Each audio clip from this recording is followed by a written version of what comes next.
Thank you very much for coming. It's lovely to see so many people here. My name's Lynn Tatnell. I'm a weed biologist with ADAS. I've been a researcher with ADAS for nearly 30 years. But I'd like to just, I'll be chairing this session. I'll be introducing our speakers. But I'd like to just start by talking a little bit about the Operate project, which is hosting this session today. So Operate is an EU network on alternative weed control options. So the whole idea of Operate is we bring together solutions and existing technologies and other issues, technologies we can use for alternative weed management, so we can solve the issue of weed management, perhaps with reduced chemicals or no chemicals going forward. So Operate is in 18 months of a 3-year project at the moment. The UK partners are ADAS and Agricology through ORC. There are a number of us here today. We haven't got a long time to talk about the project, but we do have posters on the Agricology stand and the ADAS stand. We have flyers at the back. If you leave today, please take a flyer. Please scan the QR code to join our newsletter. The project is only as successful as the people involved with it. So if you already are using alternative weed management for anything on arable, horticulture, or perennial cropping, then please do engage with our project and sign up. So, talking about weed management, grass weeds, probably one of the biggest issues, unless you're a grassland farmer with docks, but we're going to talk about arable rotations today, and we're going to talk about blackgrass. So I would like to introduce my first speaker, which is Dr. Stephen Moss on my right-hand side. Stephen's worked in weed research. Now, on my notes, I put 40 years. Stephen reminds me it's nearly 50 years. So what Stephen doesn't know about blackgrass is not worth knowing. So he began his career at WRO, the Weed Research Organisation, then moved on to Rothamsted Research, where he spent many years, and I had the pleasure of working with Stephen on many research projects over that time. So Stephen's work has focused mainly on herbicide resistance, but obviously through understanding and dealing with resistance, you need to understand the species you're working with. So again, Stephen has an in-depth understanding of weed biology and particularly blackgrass. And the second panellist today is Mr. Garth Clark. So Garth is the CEO for Althorpe Estates.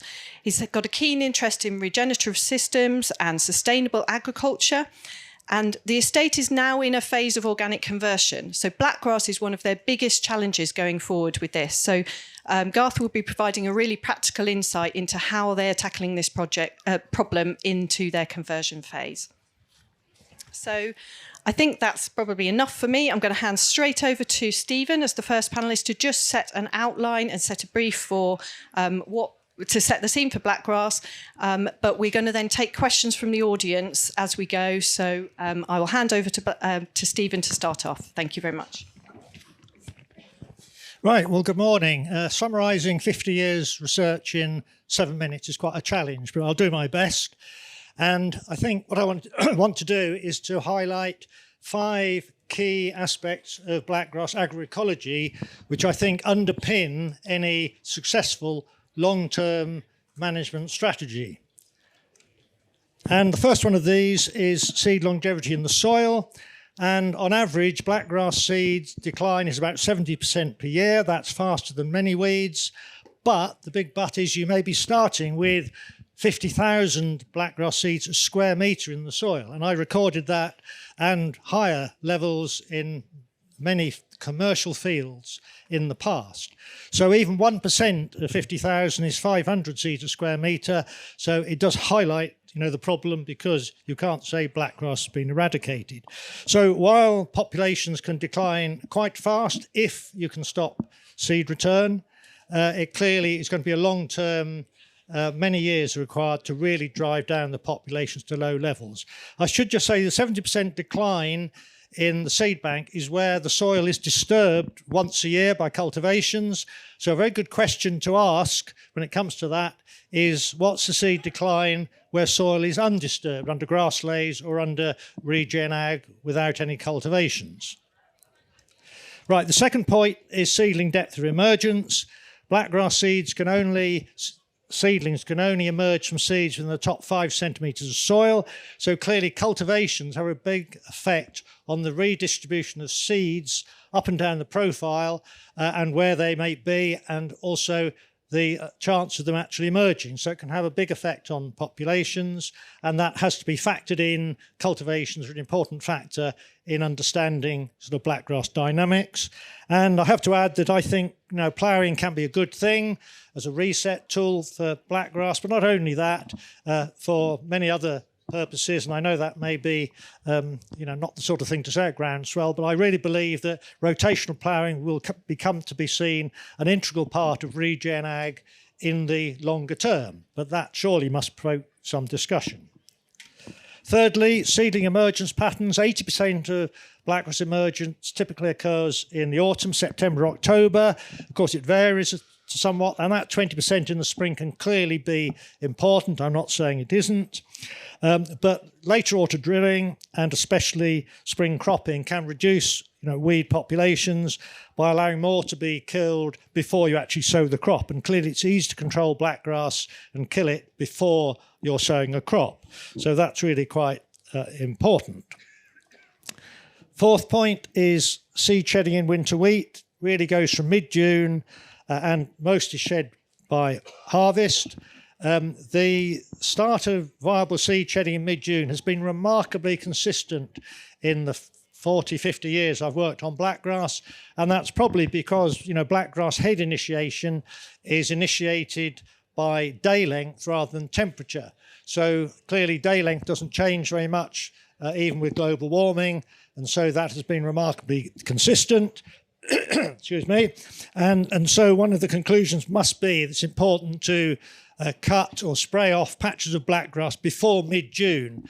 And certainly with glyphosate, the first week in June is the ideal time. And I know Monsanto did a lot of work and they would agree with me on that. And the fact that blackgrass heads appear in May, they are not producing viable seeds at that stage. And the good comparison is with wheat. When wheat heads first emerge, you don't expect them to be producing viable seed. Well, neither does blackgrass when it first appears.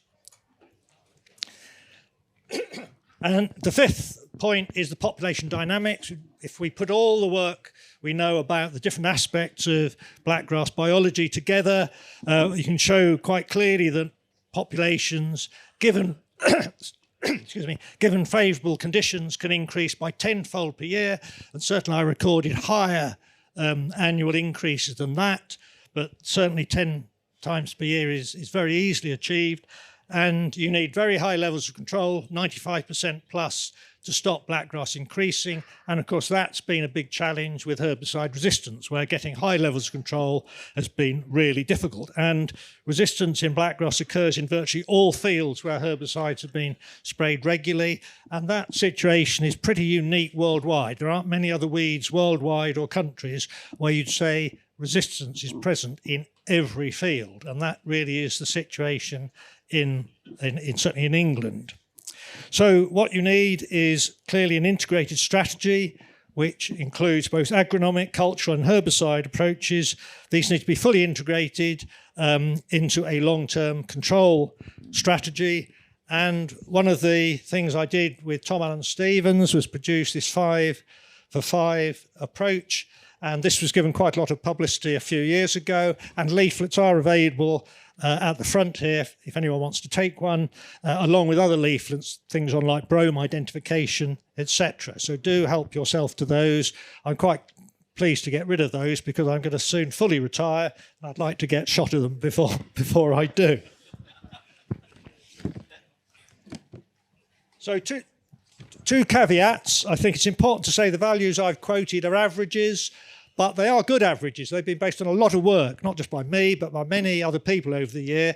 So, of course, they will vary from field to field, but they are pretty good averages to work from. And, of course, every farm and every farmer is different.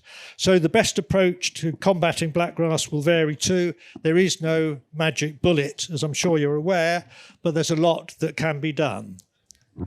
And so I will just finish with the 5 key elements that I've covered of blackgrass agroecology, which I do think seriously need to be taken seriously in underpinning any long-term control strategy. Thank you.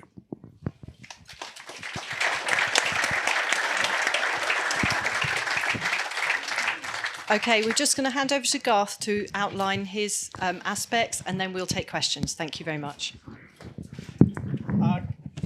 Good afternoon. I'd just like to start by saying thank you to Agroecology for inviting me to be able to talk here, and to Lynn for chairing. Following Dr. Moss after a speech like that, where he can outline all of that historic knowledge, is quite remarkable. So, fantastic foundations. I'm going to tell you a little bit about what we're doing at Althorpe, but how we're dealing with the team, because one thing that's become absolutely clear, there's no silver bullet. If you thought you were going to sit here today and have a silver bullet, you're not. It's what I'm going to try and invite you is to use your curiosity. It's a clicker.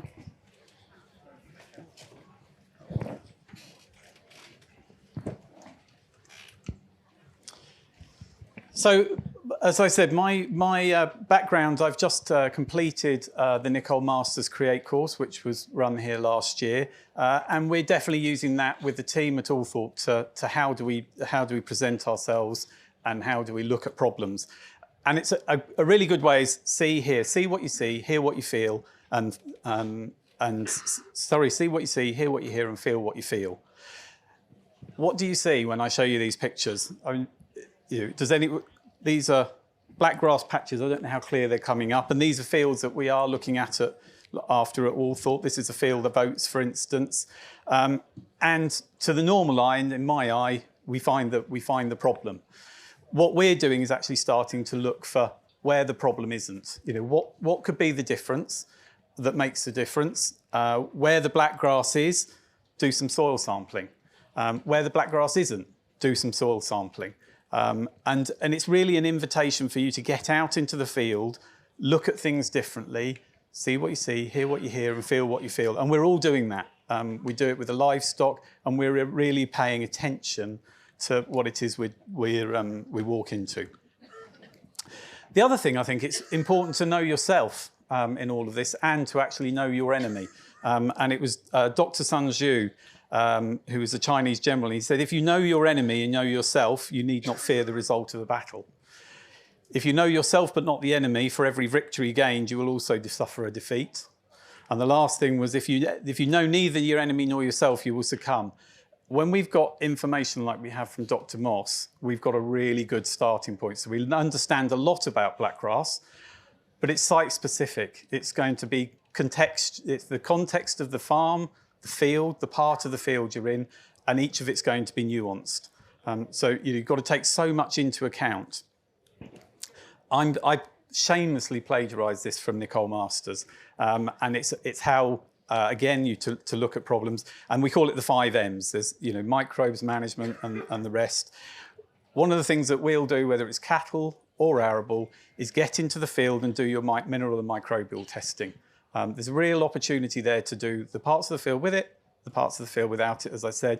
Even go into the hedgerow where there isn't anything and just see what the difference is where it hasn't been farmed, or into your borders where it hasn't been farmed. Plant tissue testing, again, get out into the field, take plant tissues, send them away for analysis. We're going to recap on that slightly. Send them away for testing. Wheat or in your crop where there isn't a problem, in your crop where there is. Even test the blackgrass. Go and test the blackgrass and see what that is bringing up and what actually it's holding on to from the soil. Field observations, the more we realise it's that general traditional agriculture, getting out, getting your hands dirty, digging trenches and really feeling and seeing what's going on in your soil, and record keeping. We're going to touch on this again. Keep all your records, because it's when you start to build up the picture, as Nicole Master says. I've got a colleague somewhere here today, and he said it's like a big jigsaw, and the soil minerals may be the corner pieces, and the rest all fall into place afterwards once you start to pull it all together. And self-reflection. Ask yourself, have you dealt with problems in the past? What have you learnt? And ask yourself in every situation. This is going to be really quickly. It's just, again, when you go out into the field, really just pay attention. I think we tend to, maybe we don't all get, I'm talking to the converted here, but get out into the field, see what you see, really dig down into it, pay attention, what birds are flying around, write it into your app so you've recorded it. Hear what you hear, be curious, what's happened to that real innocence that we used to have, that we went into a field and that wanton curiosity, and we go and really look into it and feel what you feel. What's happening under your feet when you're walking across a field? What's the texture under your feet? What are you feeling? If you really want to test yourself, ask yourself if that field is feeling happy or sad. That's the real end of it, but have a real think about it. I witnessed something, this is a very proud granddad moment. I witnessed something the other day with our little granddaughter, and she was wandering around in the garden, real curiosity, kept falling over, standing up. She's only a year old. She was touching things and playing with things. She was even putting stuff in her mouth. She was tasting things and looking at things. So, get into that curiosity. Just going to recap, because I think there's some really important things before, because I know in the Q&A we'll be asked some more questions. We tend to focus on the problem rather than seeing the solutions. So walk into a field, do it differently, or with your livestock. Try and look for the solutions. Be curious. Take samples from both areas and take samples from the tissue analysis from the actual weed itself. Use all your senses. Even go and buy yourself a refractometer so you can do your bricks testing. There's another part of your jigsaw. Send your soil samples off. Send your people like Nick Padwick is here somewhere, I guess. Yes, there are other people that can test your soil for biology. Nick is excellent. Again, inside. But do please make sure you get your accounts set up and the ones with your couriers, because that's where we have fallen. We found it difficult. And record all your observations. We reuse an app like Soil Mentor, which has been fantastic. And when you build up that picture, you can look at it all in once, and it even gives you all of the ideas of soil infiltration, earthworm counts. I'm going to leave you with this before we go to questions and answers. But as farmers with a farming background, it's the most amazing community I've ever worked in. See the beauty of every leaf and blade of grass. Feel the strength and resilience of the earth beneath your feet. Hear the symphony of life. Embrace that moment and try and enjoy it. Thank you.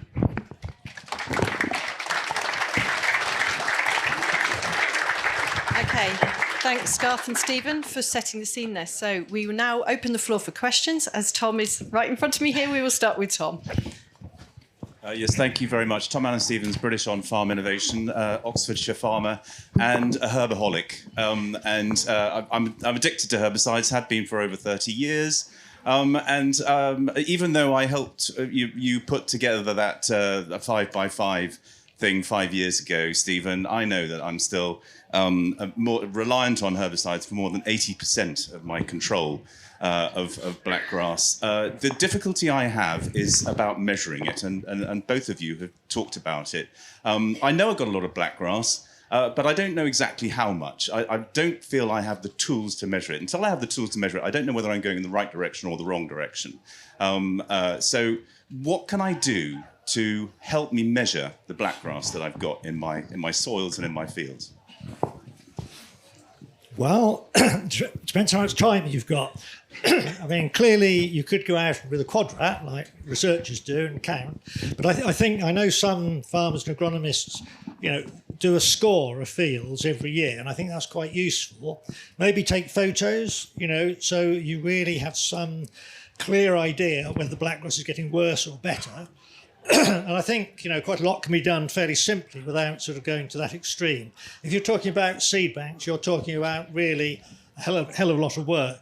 But I think, monitoring and really recording how much and what fields are like, even on a scale of whether they're sort of commercially acceptable, unacceptable, whatever, I think can help. I don't think it needs to be too complicated, but I think, something can be done.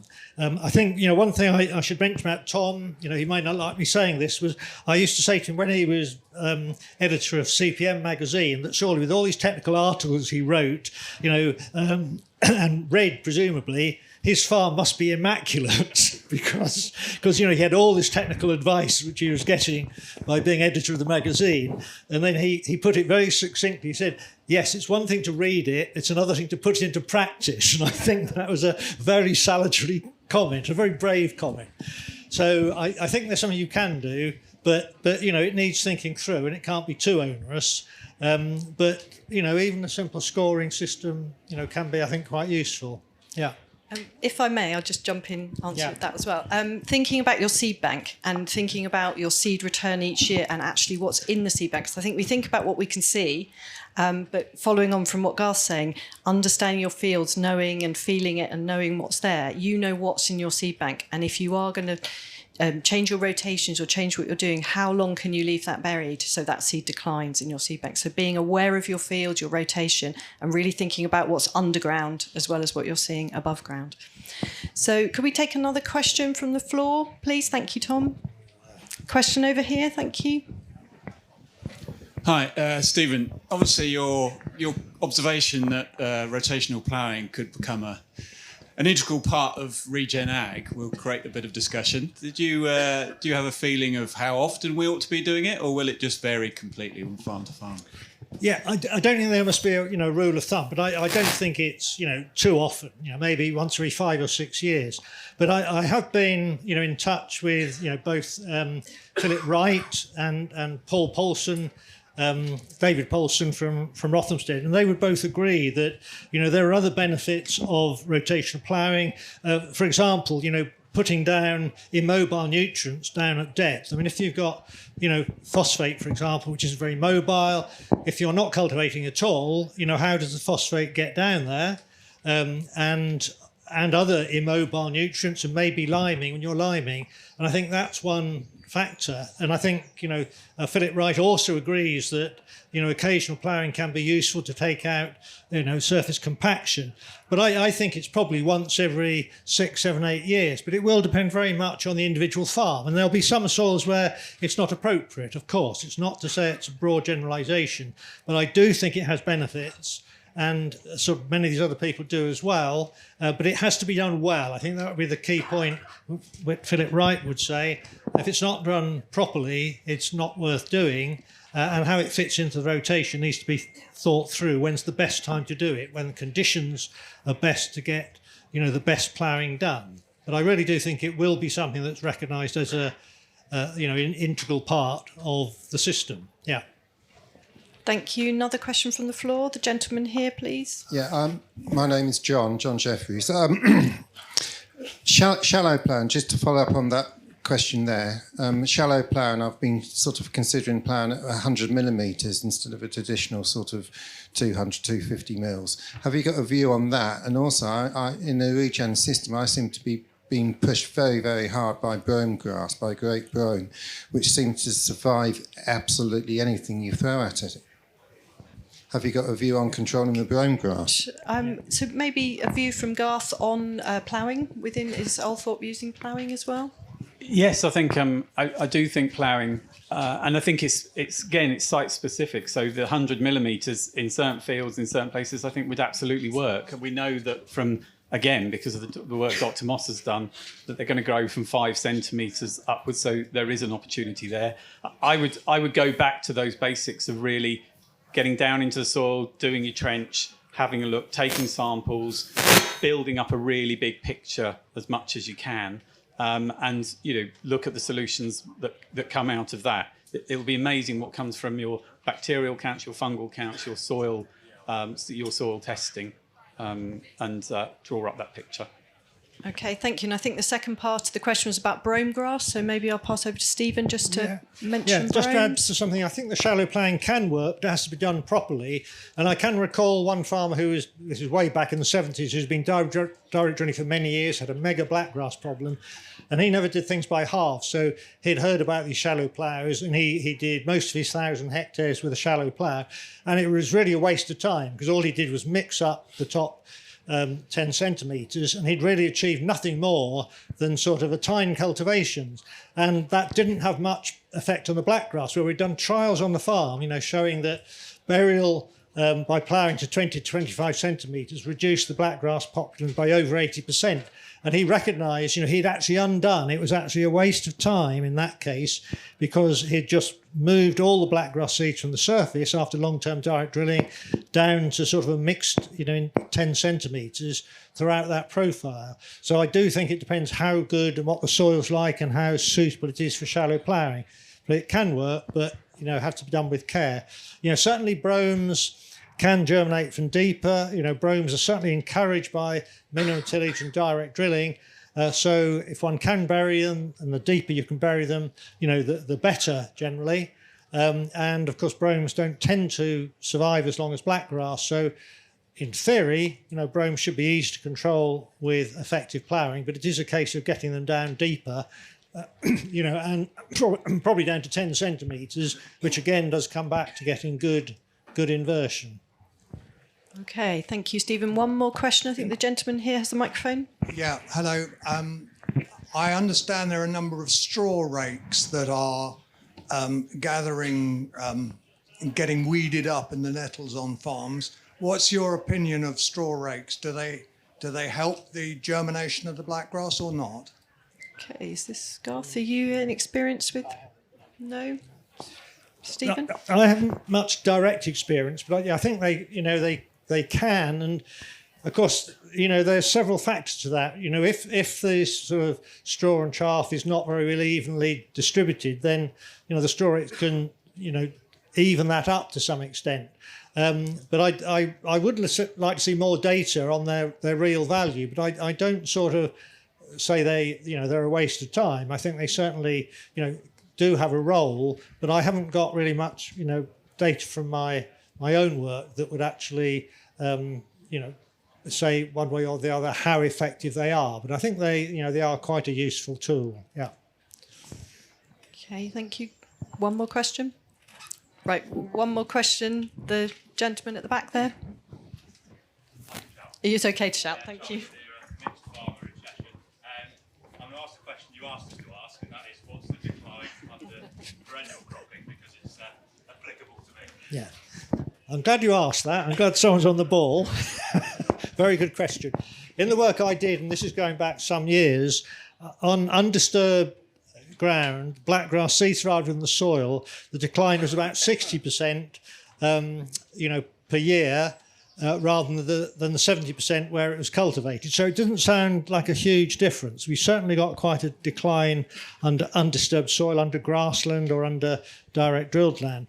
But although it doesn't sound very different, if you work it out, after about 5 years, there's 4 to 5 times as much seed left in the soil as there would be had it been disturbed once a year. But I think the key point is not so much that, it's what you do. If you do cultivate the land that's been uncultivated for several years, because it should be a way of actually encouraging the residual blackgrass seeds to germinate. It's sort of been asleep, undisturbed for 5 years, and then it's woken up by the cultivations. And almost the worst thing you can do is to sort of actively cultivate and then immediately sow a crop, because there's all that blackgrass seed which is suddenly primed to germinate, and you really do need some sort of stale seed bed to get that killed off before you plant a crop. I've got no data on that. It's one of the things I have asked, various distributors. It would be a very useful sort of study to do about, cultivating after a long period of non-cultivation, and how long you have to leave it to allow that residual blackgrass to germinate, because it should be a good way of getting rid of a lot of that seed which has been there undisturbed and is then suddenly disturbed. And I would like to see more data on that, exactly what's the best approach, because I think it's very relevant. Yeah. Okay, thank you. Sadly, we don't have any more time now. I could talk about blackgrass all day, but I know there's a lot of other talks that everyone wants to go to. So I'd like to start by thanking my panellists, Garth and Dr. Stephen Moss. We're here for a bit longer if people want to talk now. Come and collect leaflets. Thank you very much.